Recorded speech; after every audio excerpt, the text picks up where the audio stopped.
반갑습니다. 우리 좌우로 한번 인사 나누도록 하죠. 한 3일간 평안하셨습니까?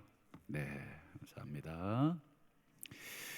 네, 오늘 말씀의 제목이 뭐냐면 불러도 대답 없는 그대에게. 무슨 뭐 짝사랑하는 뭐 그런 그게 아니라, 물론 이제 짝사랑들 해보셨죠? 네, 그래서 늘 시선을 주지만 그 사람은 나한테 시선을 주지 않는 그 고통. 오늘 이 제목이 요 말이 하나님이 우리 인간들에게 하시는 이제 그런 말씀인데, 로마서 9장부터 10장, 11장 요 세 개의 장은 전부 다 주제가 뭐냐면 유대인에 대한 이야기입니다. 유대인. 그 유대인에 대해서 뭐 이렇게 길게 얘기하냐? 우린 별로 관심도 없는데. 그런데 여러분, 구약 성경 전체가 어느 민족의 역사고 이야기인가요? 그렇죠. 유대 민족의 역사고 이야기입니다. 그러면 하나님이 이 유대 민족의 역사와 이야기, 뭐 우리는 관심 없는데 이거 왜 주셨습니까? 읽으라고 주셨잖아요. 그러니 여러분, 우리랑 민족이 다르고 뭐 우리랑 상관없다고 생각하시면 안 되고, 하나님이 이 유대인들을 통해서 무슨 일을 하시려고 했는지가 구약 성경이거든요. 그래서 구약을 읽을 때 우리가 역사적인 그런 관점에서 우리가 어떤 조선 뭐 역사를 읽는다든지, 또 뭐 고려의 역사를 읽는다든지, 어떤 역사책을 쭉 읽어갈 때 도대체 이 역사를 통해서 우리 민족이 어떻게 변해왔는가, 이걸 우리가 읽어야 역사 의식이 생기잖아요. 이 구약 성경은 이스라엘의 역사이지만 동시에 누구의 역사입니까? 그렇죠. 하나님의 역사이잖아요. 다만 이스라엘이라고 하는 민족을 하나님께서 도구로 선택하셔서 하나님의 역사를 쓰시는데 도구로 쓰시는 것 뿐입니다.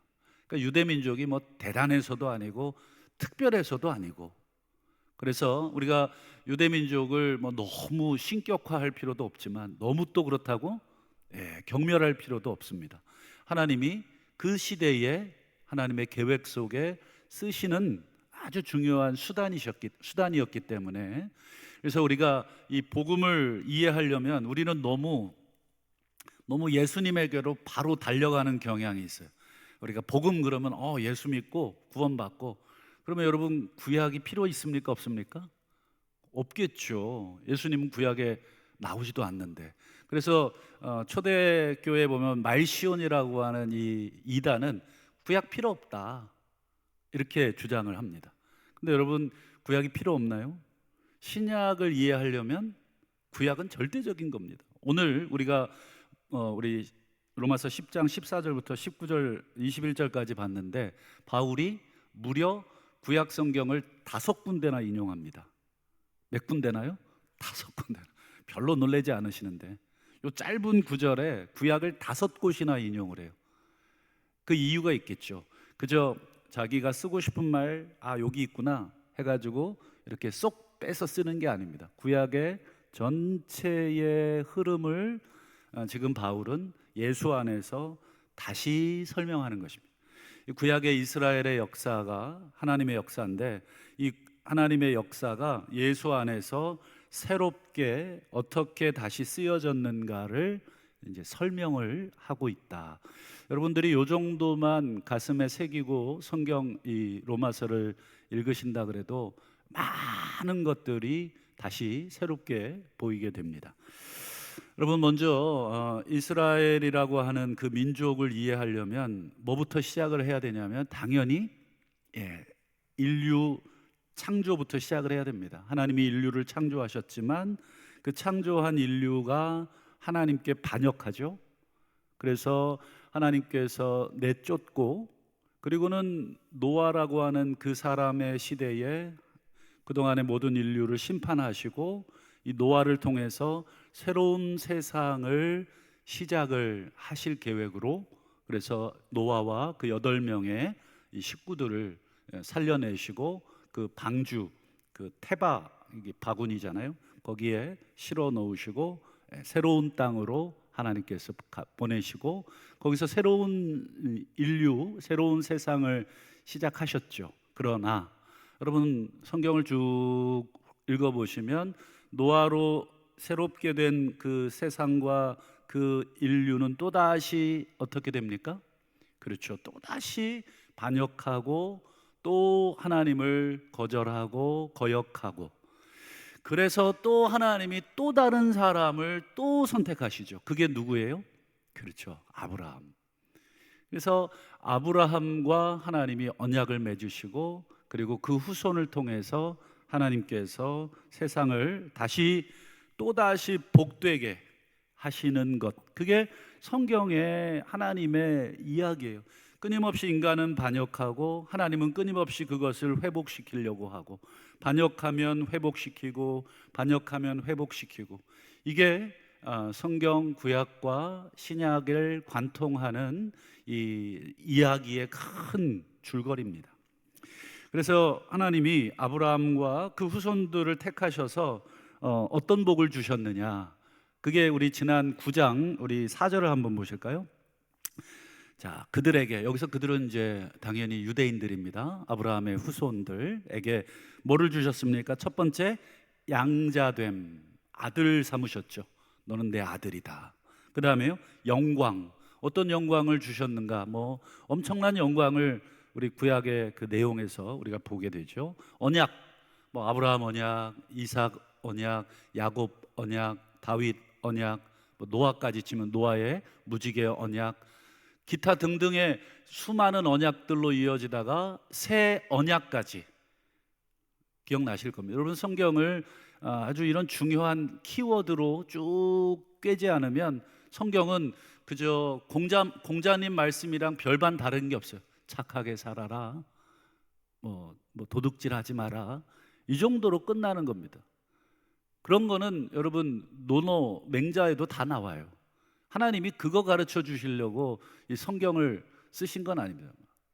그런 면에서 계속해서 약속들, 언약들이 나오고, 그 다음 제일 중요한 게 뭐예요? 율법이 시내산에서 수여되죠. 그리고 예배도 있고 약속들이 있어요. 이 모든 것들이 전부 누구에게 주어졌냐면, 그렇죠, 유대인들에게. 그러니까 유대인들은 받은 게 너무 많아요. 너무 많은 그 하나님께서 주신 영광, 율법, 그 다음에 뭐 이런 약속, 이 모든 것들을 어느 민족이 그렇게 받았나요? 없죠. 그러니 이 유대인들이 그 은혜를 먼저 받은 것 뿐이지만 어쨌든 받았죠. 그러면서 하나님이 여러분 율법 주시면서 유대인들에게 하셨던 말씀, 여러분 시내산 그 자락 기억나실 거예요. 출애굽기 19장에 가면 시내산에 불러놓으시고 출애굽하고 3개월 만에 시내산에 도착합니다. 거기에 1년 동안 머무르게 하시죠. 그러면서 거기서 십계명을 비롯한 율법 주시면서 하시는 말씀이 뭐였냐면, 너희가 내 말을 잘 듣고 내 규례를 지키면 너희는 내게 대하여 제사장 나라가 될 것이다. 이게 굉장히 중요한 그 정체성, 소명을 주신, 너희들이 이제부터 노예가 아니야. 너희들은 이제부터 이 애굽에서 흙이나 굽고 벽돌이나 굽고 건물이나 짓던 그런 노예가 아니야. 너희들은 이제 제사장이야. 너희들은 하늘과 땅을 이어주는, 하나님과 인간을 이어주는 제사장이야. 이게 완전히 신분을 새롭게 세탁해 주시는 거죠. 새로운 신분을 주신 거죠. 이게 굉장히 중요한 것입니다. 오늘부터 넌 내 아들이야. 마치 저 어디 고아원에서 버려진 아이를 데려다 놓고 너는 이제부터 내 아들이야. 마치 그것 이상의 새로운 신분을 이스라엘 민족에게 주신 것이죠. 유대인들이 여러분 이 율법을 통해서 그리고 여러 계시들을 통해서 이 하나님의 뜻과 계획을 분명히 듣고 알았어요. 너희들은 누구예요? 제사장이야. 너희들은 열방에 대해서 나를 보여줘야 돼. 너희들은 내게 제사장 나라야. 그러면 거룩해야 돼. 뭐 이런 것들을 계속해서 들려주셨기 때문에 유대인들이 하나님의 말씀을 들었습니다. 반드시 들었죠. 뭐 안 들었어요, 뭐 거부할 수가 없습니다. 그 내용이 로마서 오늘 10장 18절입니다. 한번 보실까요? 자, 그러나 내가 말하노니 그들이 듣지 아니하였느냐. 그들은 누구죠? 유대인입니다. 뭘 듣지 않았다고 물어보는 거예요? 그렇죠. 하나님의 말씀, 하나님의 뜻. 너희들은 내게 대하여 제사장 나라야. 너희들은 내 뜻을 행해야 돼. 너희들 통해서 내가 땅의 모든 족속에게 복을 줄 거야. 그러니 너희들은 나처럼 거룩해야 돼. 내 계명에 순종해야 돼. 나와 관계를 잘 맺어야 돼. 이런 하나님의 말씀을 듣지 아니하였느냐? 들었다는 거죠. 그렇다, 들었습니다. 그렇지 않다는 것은 들었다는 거예요. 그럼 왜 그 근거가 뭐냐면 그 소리가 온 땅에 퍼졌고 그 말씀이 땅 끝까지 이르렀도다 하였느니라. 하였느니라라는 말은 어딘가에서 인용했다는 뜻입니다. 어디서 인용했을까요? 이게 시편 19편을 인용한 것입니다. 시편 19편의 말씀에 하나님의 소리가, 그리고 하나님의 말씀이 온 땅에 땅 끝까지 이르렀도다, 전파됐도다. 즉 하나님의 이 소리를 이스라엘도 당연히 이 하나님의 말씀을 당연히 들었도다. 그러니 이스라엘이 못 들었습니다. 우리는 제사장 나라라는 거 못 들었는데요. 우리는 하나님이 우리를 선택하셔서 양자 삼으시고 영광 보여주시고 또 말씀 주시고 사명 주신 거 못 들었는데요. 이렇게 말할 수 없다. 분명하게 다 하나님이 들려주셨다. 그럼에도 불구하고 문제는 뭐예요? 들었는데, 그렇죠, 그들은 거부한 것이죠. 제사장 나라가 되라. 싫은데요? 이렇게 된 것입니다. 그들은 하나님께서 특권을 주시고 영광 주셨더니 그 특권과 영광을 오로지 자기를 드러내는 데만 사용을 했습니다. 제사장의 옷을 입혀줬더니 야, 이 옷감을 좀 보라고. 부들부들하다고. 이거 하나님 주신 옷감이야. 니네 없지? 이렇게 되는 것입니다. 여러분, 제사장의 옷을 입혀주신 것은 제사장 옷감 자랑하라고 입혀주신 게 아니죠. 하나님이 제사장 옷 입혀주는 건 그 역할하라고 제사장의 역할을 주신 건데, 유대인들이 그 제사장 옷 입고는 전부 그 긴 제사장 옷으로 다른 사람 따귀 때리고 있는 거예요. 이 더러운 놈들 어딜 감히. 그래서 그게 소위 유명한 이 선민의식, 배타주의. 유대인들은 자기들의 이 뭐라 그럴까, 이걸로 똘똘 뭉쳐 있는 집단입니다. 지금도 그렇습니다.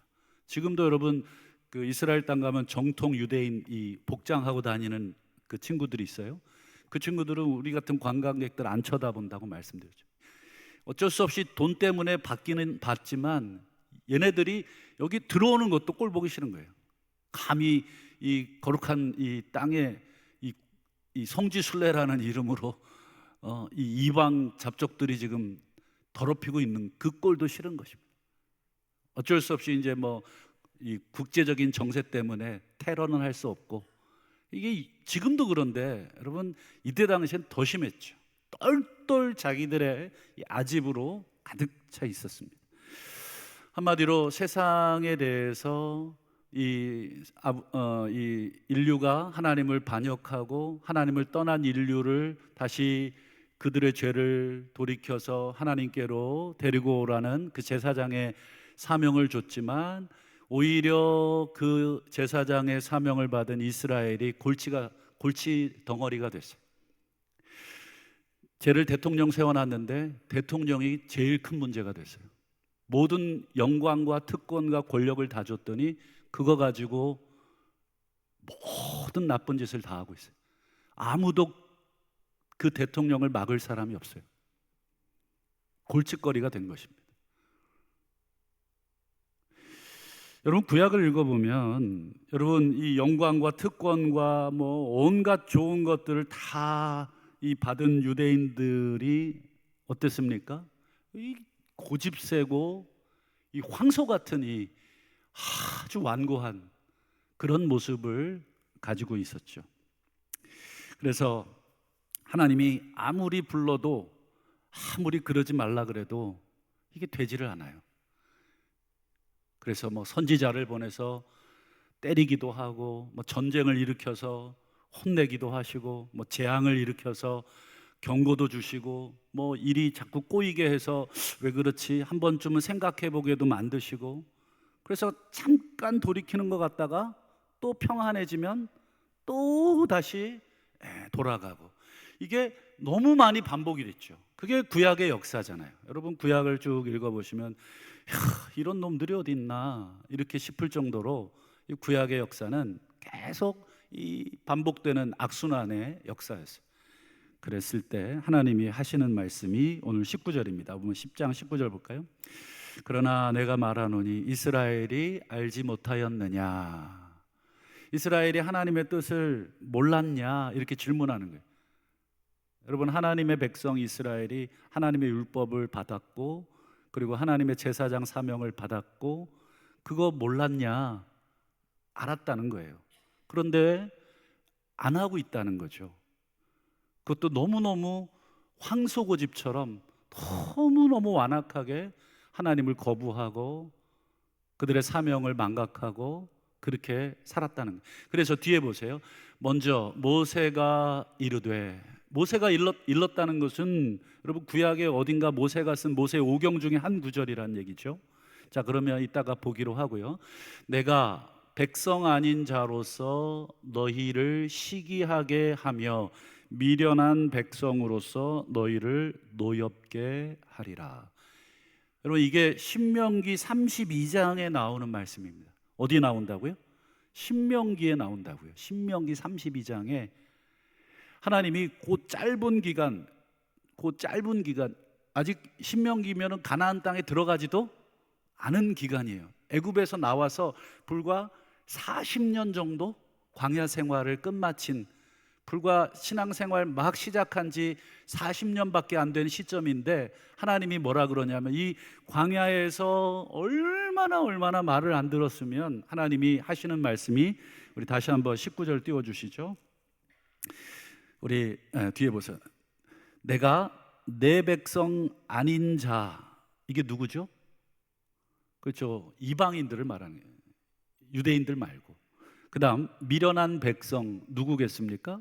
이것도 같은 이방인들을 말하는, 내가 너희 유대인들 말고 너희들이 경멸하는 뭐 주변에 에돔 사람, 뭐 그 다음에 또 블레셋 사람, 그 다음에 뭐 저 위쪽에 뭐 갈대아 사람, 이 주변에 이 내 백성 아닌 자들, 미련한 자들, 너희들이 아주 이 경멸하는 그런 이방인들로 하여금 너희들을 시기나게 만들어 주겠다. 이게 무슨 뜻인지 이해가 되실 겁니다. 하도 내 백성이 말을 안 들으니까 이 다른 집 애들 데려다가 내 자식을 약오르게 만들어 주겠다는 거죠. 더 잘해주는 거. 용돈 내 자식에게 줘야 될 용돈 누구한테 줍니까? 저 옆집 개똥이 주고, 저 옆집 철이 갖다 주고. 이게 가만 내 자식이 보니까 여기 하나님이 이 주변 민족들을 더 이렇게 잘해 주시는 거예요. 우리들은 힘들게 만들고. 아까 이게 신명기 32장 말씀이라고 말씀드렸잖아요. 여러분 신명기 32장은 크게 두 개로 되어 있습니다. 첫 번째 한번 볼까요? 우리 32장 15절 16절을 보면 먼저 이스라엘의 죄에 대해서 책망하는 내용입니다. 한번 볼까요? 15절, 여수룬은 이스라엘의 옛 이름입니다. 여수룬이 기름짐에 하나님을 발로 찼도다. 네가 살찌고 비대하고 윤택함에 자기를 지으신 하나님을 버리고 자기를 구원하신 반석을 업신 여겼도다. 이 15절 한 절에 지금 이 여수룬 이스라엘 유대인들이 지금 하나님을 어떻게 대했는지를 그냥 너무 잘 묘사해 주고 있죠. 그래서 16절 보실까요? 16절, 그들이, 유대인들이죠, 다른 신들을 섬김으로써 하나님의 질투를 일으키고 가증한 것들을 섬김으로써 하나님의 진노를 격발시켰다. 계속해서 하나님을 짜증나게 만들고 하나님의 신경을 건드리고, 마치 이렇게 비유하면 딱 좋을 것 같습니다. 결혼했는데 계속 다른 여자, 다른 남자 계속 만나고, 또 집에 데리고 오고, 또 생활비 갖다 주고, 집에 있는 자식들하고 이 아내나 남편은 돌보지 않고, 계속 신경을 건드리는 거죠. 막 여기까지 막 차오를 정도로 지금 이스라엘 백성들이 하나님의 심기를 그렇게 건드렸다는 거예요. 불과 40년 동안 하나님이 여기까지 지금 분노가 올라온 것이죠. 그래서 하나님이 어떻게 하시느냐, 우리 신명기 아까 두 부분으로 되어 있다 그랬잖아요. 두 번째 부분을 보겠습니다. 신명기 32장 20절 21절 보죠. 자, 하나님이 말씀하십니다. 내가 내 얼굴을 이 이스라엘에게서 숨기겠다. 얼굴을 숨긴다, 이 말은 무슨 뜻인지 아실 겁니다. 아주 무시무시한 그 하나님의 진노를 표현할 때 얼굴을 숨기시는. 그래서 여러분, 민수기 6장에 보면 그 얼굴을 내게로 향하여 드사 평강 주시기를 원하고, 이게 얼굴을 마주 본다는 것은 하나님의 복이지만 얼굴을 숨기신다는 것은 하나님의 저주를 의미하는 것입니다. 하나님이 저주하겠다. 그러면서 21절 보세요. 그들이 내 질투를 일으켰느냐, 내 진노를 일으켰느냐? 그러면 나도 내 백성 아닌 자들로 그들로 시기나게 하겠다. 나도 어리석은 민족으로 그들로 분노하게 만들어주겠다. 내 백성이 다른 신으로 나의 분노를 일으켰듯이 나도 다른 백성으로 내 백성의 분노를 일으켜주마. 진짜 무시무시한 거죠. 여러분, 우리 인간이 하나님을 분노케 하는 것보다 하나님이 우리 인간을 분노케 하는 것이 훨씬 더 세겠죠. 훨씬 더 무섭겠죠. 지금 하나님이 어느 정도로 화가 났는지를 이렇게 표현해주고 있는 이 신명기 32장 말씀. 지금 그 신명기 32장을 바울이 지금 인용하고 있는 것입니다. 지금 하나님의 백성들, 너희들 지금 이대로 살다가는 이 신명기 32장의 하나님의 진노가 너희들에게 그대로 이루어질 것이다. 바울은 이번에는 신명기가 아니라 이사야 말씀을 또 인용합니다. 이사야서에서도 같은 말씀을 하셨는데 한번 보죠. 로마서 10장 20절 21절. 이번에는 여러분 이사야서입니다. 아까는 신명기 32장이었잖아요. 자, 이사야는 매우 담대하여 뭐라고 말하냐면, 내가 나를 찾지 아니하는 자들, 이게 이방인들입니다. 유대인들이 아니라 이방인들에게 찾은 바가 될 것이다. 하나님, 이방인들이 하나님을 안 찾았는데 하나님이 짠, 나 여기 있다, 내가 니들 하나님이야, 내가 니들에게 복 줄 거야. 이방인들 입장에서는 얼떨떨하겠죠. 부르지도 않은 신이 갑자기 나타나서 내가 너희들을 복 줄 거야. 알고 보니까 뭐 때문에 이방인들을 복 줘요? 그렇죠, 내 새끼들 때문에, 이스라엘 민족 때문에 다른 집 새끼들, 이방인들에게 복을 주시는 하나님을 너희들이 목도하게 될 것이다. 또 내게 묻지 아니하는 자들, 이것도 이방인들을 말하겠죠. 에게 나타났노라 말하였고, 그 다음 21절 보세요.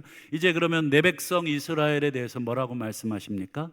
순종하지 아니하고 거슬러 말하는 내 백성에게 내가 종일 내 손을 벌렸노라 하였느니라.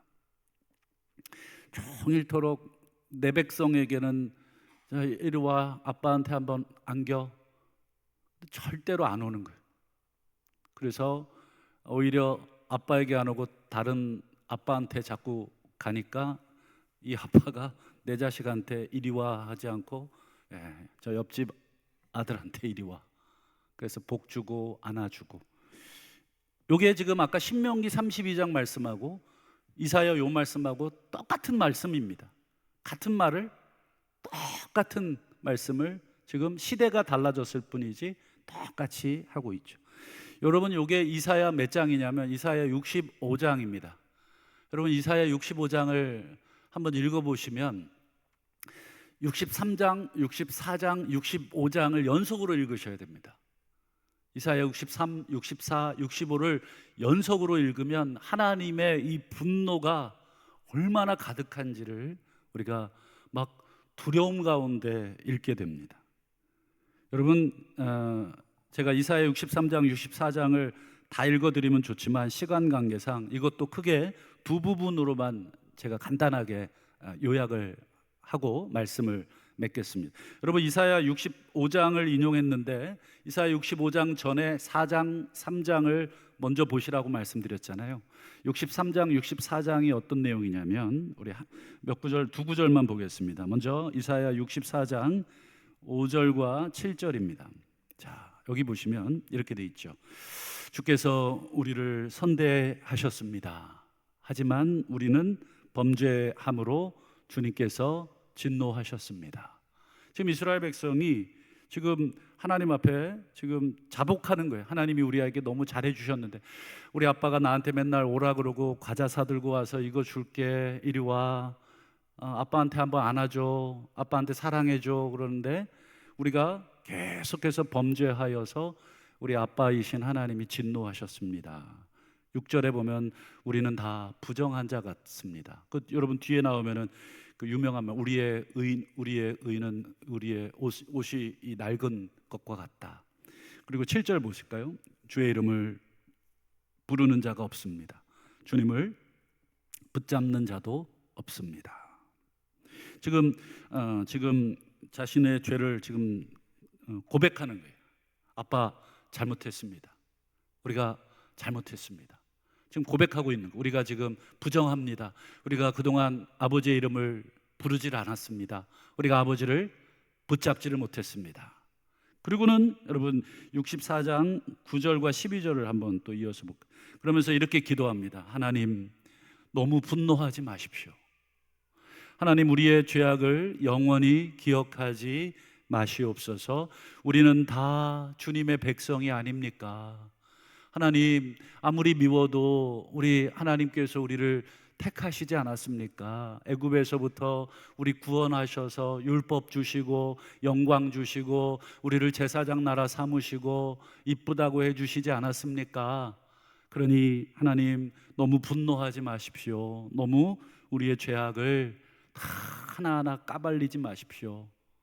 그 다음 12절, 주께서 아직도 가만히 계시려 하시나이까? 주께서 아직도 잠잠하시나이까?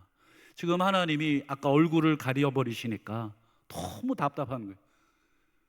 하나님이 얼굴을 가리시니까 이스라엘 민족에게 어둠이 가득하고 그들의 삶에 너무너무 흑암이 가득한, 그래서 자신의 이 죄를 다 고백하면서 하나님, 너무 분노하지 마시고 우리가 주님 백성이니까 우리 용서해 주십시오.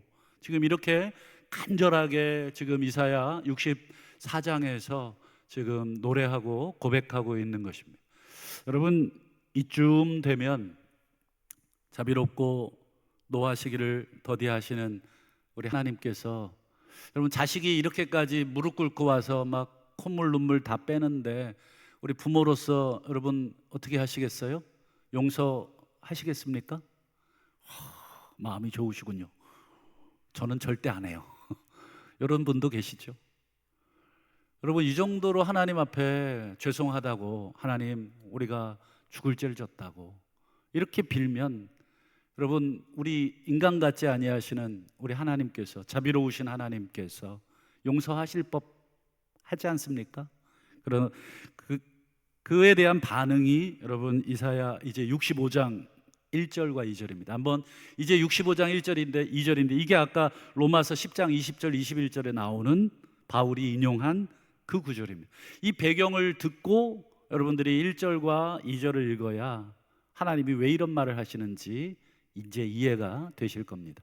보세요. 하나님께 그렇게 엎드려서 눈물 콧물 손이 발이 되도록 싹싹 빌고, 하나님 우리 용서해 달라고, 언제까지 하나님 우리에게 숨으시겠냐고, 이제 제발 얼굴 좀 보여주시라고, 하나님 잘못했다고 자식들이 지금 마당에서 싹싹 빌고 있는데 하나님이 뭐라 그러세요? 나는 나를 찾지 아니하던 자에게 찾아남이 되었고 내 이름을 부르지 아니하던 나라에 내가 여기 있노라, 내가 여기 있노라 하였노라. 내가 그 다음 하시는 말씀이 뭐예요? 내가 종일 손을 펴서 너희들을 부르지 않았냐? 내가 너희들을 부를 때는 너희들이 나한테 어떻게 했냐? 내가 손이 발이 되도록 너희들을 부르지 않았냐? 정말 그게 여러분 구약의 하나님이셨잖아요. 하나님이 정말 당신의 자식에게 손이 발이 되도록, 얘야 제발 이 애비 얼굴 좀 봐라, 얘야 제발 나한테 좀 기회 좀 줘라, 손이 발이 되도록 빌었어도 쳐다보지 않아서 하나님이 등을 돌리시니까 그제서야 자식들이 와서 손을 발이 되도록 비니까 하나님이 하시는 말씀이 나는 너희들을 모른다, 이거예요. 나는 이방인들에게 내가 그들의 하나님이 되겠다. 너희들하고 나하고는 끝이다. 이게 지금 이사야 65장의 말씀입니다. 여러분, 아까 65장 2절에 내가 종일 손을 펴서 패역한 백성을 불렀다 이렇게 돼 있었잖아요. 그게 아까 로마서 10장 우리 20절 21절의 내용인데요. 그래서 오늘 말씀의 제목을 거기서 가지고 온 것입니다. 불러도 대답 없는 그대에게. 여러분, 하나님이 그렇게 불렀을 때 유대인들이 대답을 했더라면, 유대인들이 불렀을 때 하나님이 대답해 주셨겠죠. 근데 너무 시간이 많이 갔어요. 너무 건널 수 없는 강을 건넌 것입니다. 더 이상 불러도 대답할 수 없는 그런 사이가 돼버린 것이죠. 여러분, 종일토록 이 패역한 백성에게 손을 내미시는 하나님, 마치 여러분 신약시대에 예수님께서 하신 말씀이 떠오르지 않습니까? 예수님께서 이렇게 탄식하셨죠. 예루살렘아 예루살렘아, 선지자를 죽이고 내게 파송된 자들을 돌로 치는 자여, 암탉이 제 새끼를 날개 아래 모음과 같이 내가 내 자녀들을 모으려고 한 일이 몇 번이더냐. 그러나 너희가 원하지 아니하였도다. 이게 예수님이 이 유대인들을 보면서 예루살렘아 예루살렘아, 마치 구약시대 하나님이 자신의 자녀들을 향해서 했던 그 고백과 예수님의 이 고백이 정확하게 일치합니다. 왜냐? 하나님과 예수님은 한 분이시고 예수님이 곧 하나님이시기 때문에. 여러분, 시간이 지났어도 여러분 인간의 이런 완악함, 완고함은 좀처럼 바뀌지를 않는 것이죠. 여러분, 만약에 하나님이 지금까지 얼굴을 가리고 계셨더라면 어떻게 됐을까요? 우리 인류는 뭐 소망이 없겠죠. 소망이 없죠. 하나님이 내 백성 아닌 자들에게 근데 하나님은 인생이 아니신 것은 분명하십니다. 하나님이 우리 인생을 얼마나 불쌍히 여기시는지, 여러분 호세아서 보면 내 속에서 불이 붙는 것 같구나. 스보임과 아드마, 내가 너희들을 버리려고 하니까 막 천불이 일어나서 견딜 수가 없다. 하나님이 아브라함에게 하셨던 그 약속, 내가 너로 말미암아 땅의 모든 족속을 복되게 하겠다. 하나님은 인생이 아니시니 시건치 아니하신다. 사람은 믿을 수 없지만 우리 하나님은 한 번 하신 약속은 반드시 지키시는 하나님. 그러니까 우리와는 다른 거죠. 아무리 화가 나셔서 지금 고개를 돌리고 계시지만 결국 하나님은 어떻게 하십니까? 다시 기회를 주시는 하나님. 그게 여러분 이 15절, 오늘 본문 로마서 10장 15절입니다. 우리 앞에 14절부터 원래 읽어야 맞는데 14절부터 제가 읽어봐 드리고, 그런즉 그들이 믿지 아니한 이를 어찌 부르리요, 듣지 못한 이를 어찌 믿으리요, 전파하는 자가 없이 어찌 들으리요. 그 다음 보세요. 보내심을 받지 아니하였으면 어찌 전파하리요. 기록된 바 아름답도다 좋은 소식을 전하는 자들의 발이요. 기록된 바니까 구약 어디겠죠?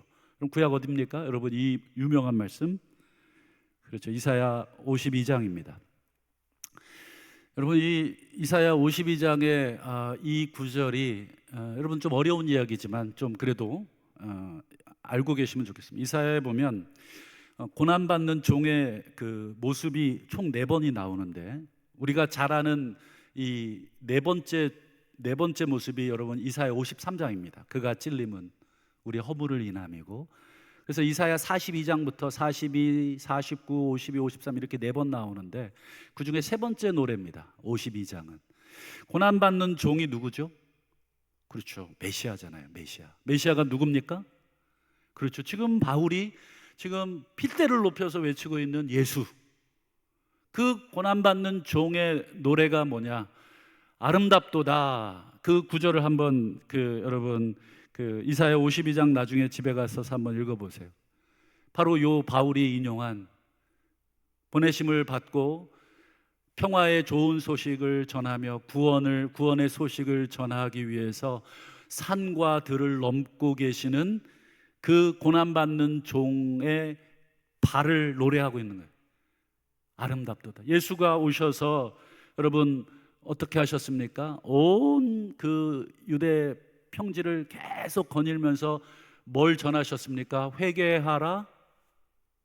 그렇죠, 천국이 가까이 왔느니라. 여러분, 천국이 가까이 왔다는 말을 정확하게 하면은 하나님이 다스린다는 뜻입니다. 천국은 하나님 나라잖아요. 이 하나님 나라는 하나님이 다스리는 나라.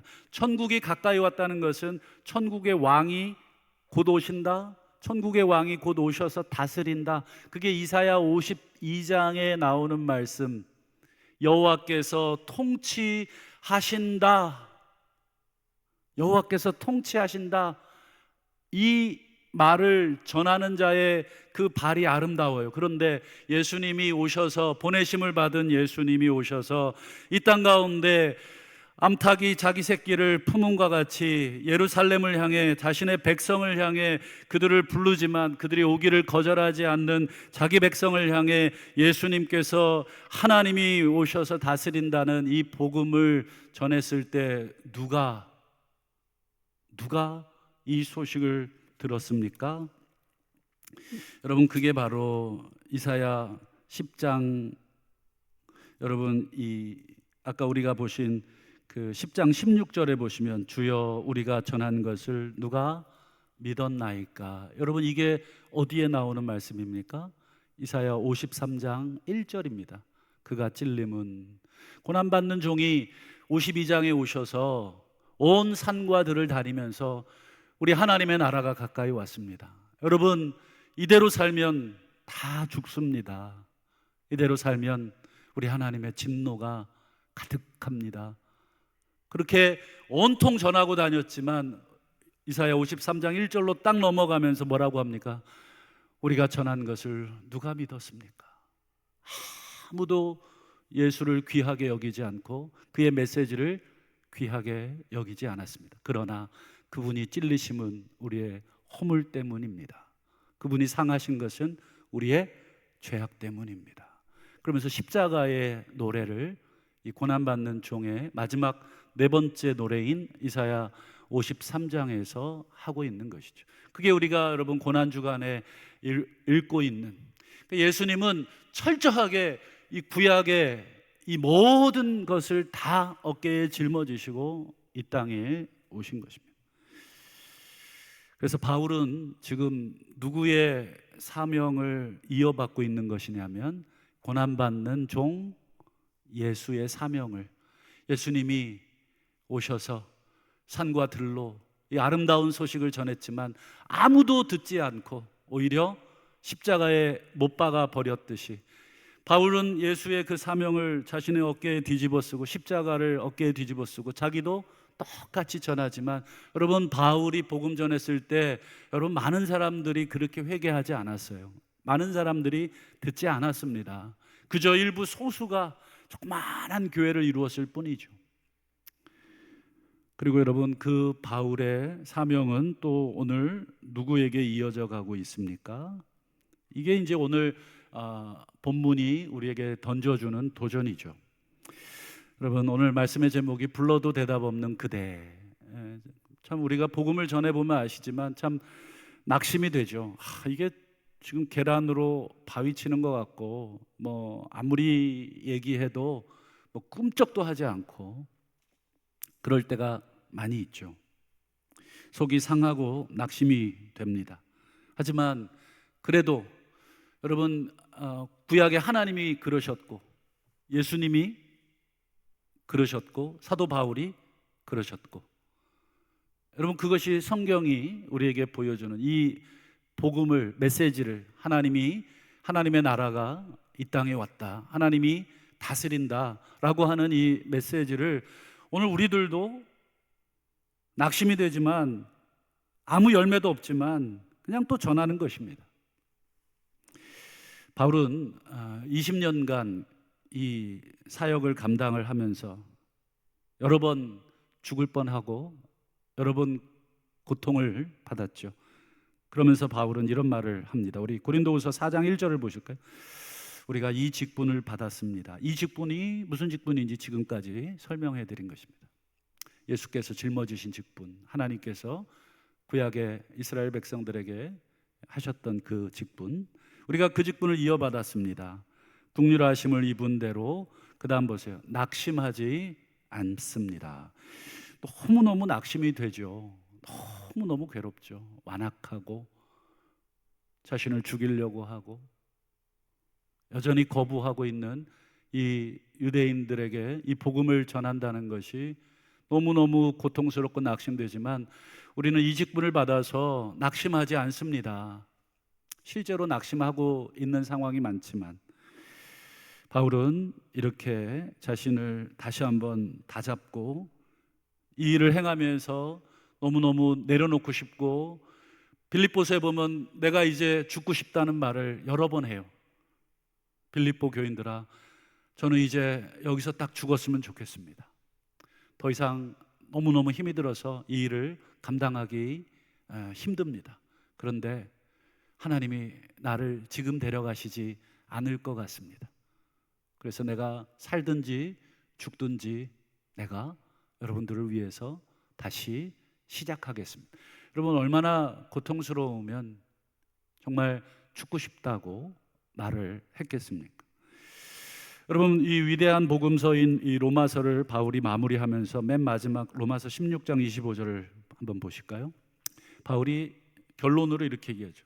나의 복음, 곧 예수 그리스도를 전파하는 것은 과거에 감추어져 있다가 이제는 나타나신 바 되었으며, 하나님의 이 명령을, 하나님의 율법의 명령을 따라 선지자들의 이 글들, 지금까지 신명기나 이사야나 시편이나 또 예레미야나 호세아나, 여러분, 사도 바울이 인용하고 또 인용하지 않았던 수많은 이 선지자들의 글로 말미암아 모든 민족이 믿어서 순종하게 하는 것, 이게 바로 제가 하나님으로부터 받은 사명입니다. 저는 이 사명을 위해서 지금 이 편지를 여러분들에게 쓰고 있고, 여러분들 얼굴도 만나지 못했지만 여러분들을 꼭 만나고 싶습니다.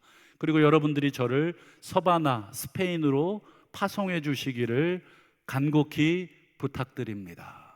이게 사도 바울이 로마서를 마무리하면서 나는 이 복음, 하나님의 불러도 대답 없는 자들을 또다시 부르라고 하나님께서 나를 택하셨고 나를 보내신 이 일을 내가 낙심되지만, 내가 죽고 싶지만 낙심하지 아니하고 하나님이 살려주시는 그때까지 이 사명 향해서 저는 달려가겠습니다. 요 마지막 인사를 남긴 것입니다. 바라기는 오늘도 불러도 대답 없는 우리 형제들, 또 우리 자녀들, 우리 부모님들, 또 우리 친구들, 참 저 사람이 예수를 믿을까? 저 사람에게 하나님이 당신을 사랑하시고 회개하기를 원하시고 하나님의 통치를 받아서 이 세상의 방식이 아니라 하나님의 방식으로 살아가기를 원합니다 라고 하는 메시지를 줬을 때 과연 그들이 대답할까? 대답하지 않더라도 여러분, 우리가 낙심하지 말고 다시금 우리의 삶에서 다시 한번 이 제사장의 사명을 잘 감당하셔서 마지막 우리 의로우신 재판장 앞에 섰을 때 의의 면류관, 생명의 면류관, 잘하였도다 착하고 충성된 종아, 이렇게 칭찬받으실 수 있기를 주님의 이름으로 축원합니다.